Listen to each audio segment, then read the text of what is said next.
মিষ্টি বাতাস বহে যাচ্ছে।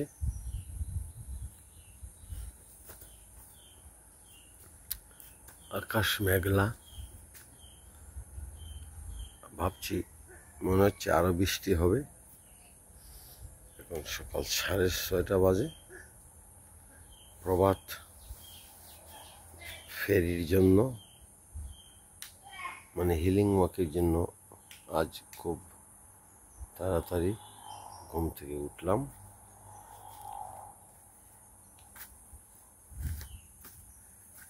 বৃষ্টি ভেজা মেঠোপথ,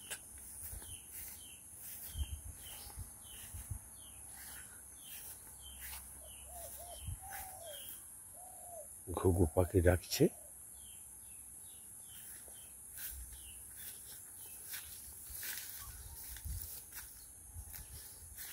পুকুরের জলে মাছেরা সাঁতার কাটছে।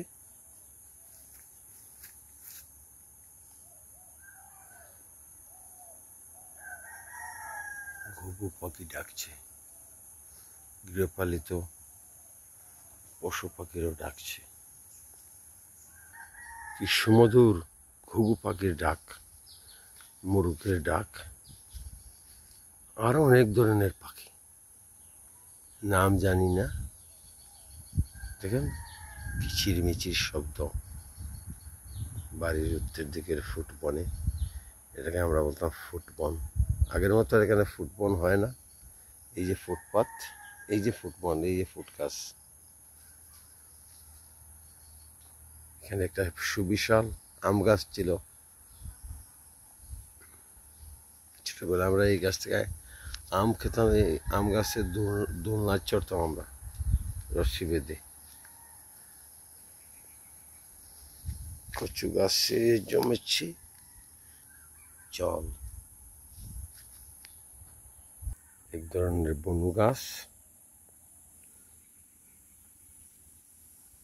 এক ধরনের পোকা। এই যে খুব সুন্দর এক ধরনের পোকা।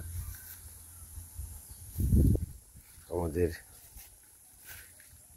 জীববৈচিত্র্য স্পেশালি আর্তপোড়া পূর্বের প্রাণীরা আজ হুমকির মুখে, কীট পতঙ্গরা আজ হুমকির মুখে। আমাদের আর্তপোড়া পড়বে 10 লাখ প্রজাতির কীট পতঙ্গ আছে। আমরা কয়টি প্রজাতি সম্বন্ধে জানি? মিষ্টি বাতাস বহে যাচ্ছে।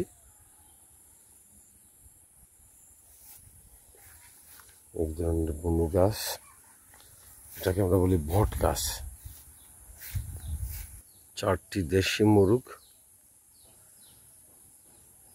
সবুজ জমিনে খাবার অন্বেষণ করছে। এটাই তো গ্রাম বাংলার সেই চিরচেনা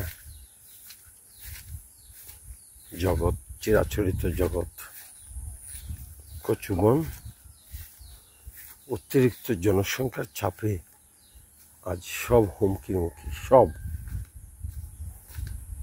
কালকে গিয়েছিলাম হাওরে, দেখি রিসোর্ট থেকে হাজার হাজার প্লাস্টিক বোতল ফেলা হচ্ছে হাওরের খালে। আমরা রিসোর্টের ম্যানেজারের সঙ্গে কথা বলেছি, তাকে একদিনে আলটিমেটাম দিয়েছি। সে বলছে আজকেই সব বোতল সে পরিষ্কার করে ফেলবে রিসোর্টের বাইরের খাল থেকে। দেখ, আমি আবার চেক করে দিই, দেখো কি করছে।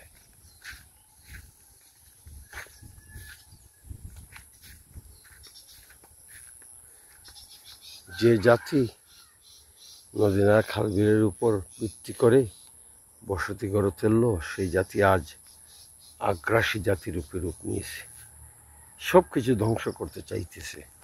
খাল বিল, নদী নালা, পুকুর, দিঘি, কৃষি জমি, সব কিছু, কিছুই আর রাখতে চাইতেছে না।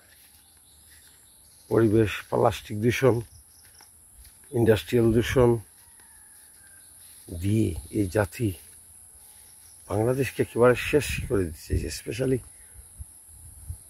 কর্পোরেট এলিট পিপুলেরা সব কিছুকে প্রফিটের জন্য, অনলি প্রফিটের জন্য সব কিছুকে তারা ধ্বংস করে দিতে চাচ্ছে। জাম্বুরা গাছ, অনেক জাম্বুরা,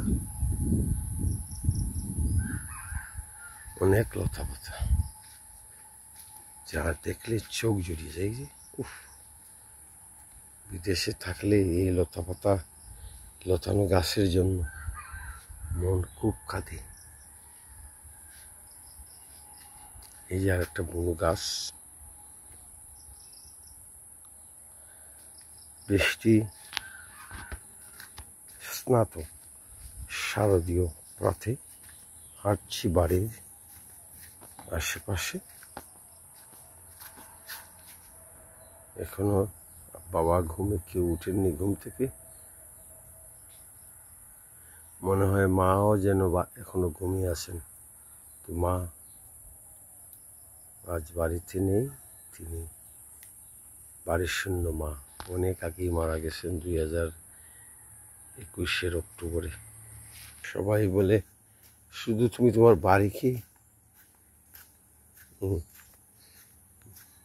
খালি তুলে ধরো সামাজিক। যে আমি বলি আমার বাড়ি আমার কাছে পৃথিবীর সবচেয়ে শ্রেষ্ঠ জায়গা, কারণ এই বাড়িতে আমার জন্ম হয়েছে।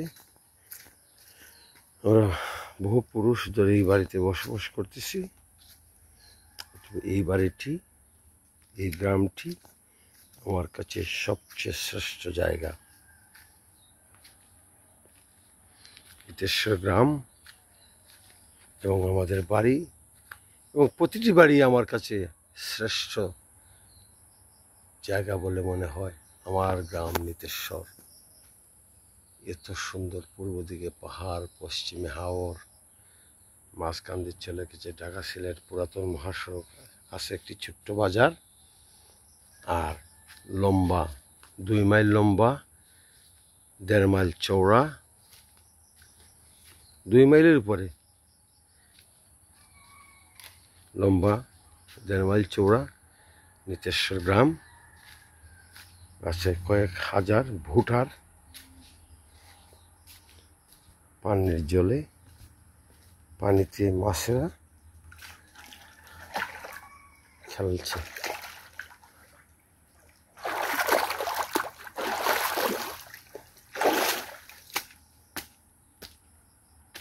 একটু ঘাটে বসে পড়ব।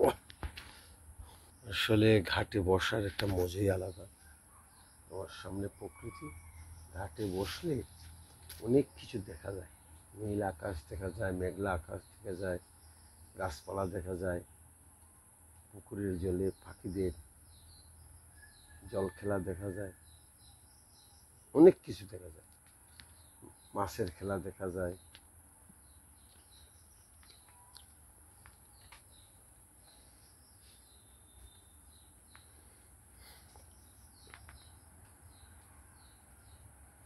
একটি বক পাখি এইমাত্র পুকুরের যে ফেনা আছে, ফেনা থেকে উড়ে গেল। আবার এই ফেনাতেই এক ধরনের জল প্রিয় পাখি বাসা বেঁধেছে, নতুন বাচ্চা দিছে। এটাকে বলে কি, ডাহুক পাখি।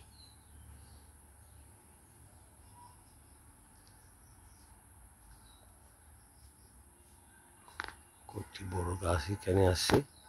তোরা বেটা খিতাবা সাফ করে নিলে, পুকুর তো সাফ করিল নিন, আর এখানে ডাকি দিছ নিন, এখানে থাকবো নিন।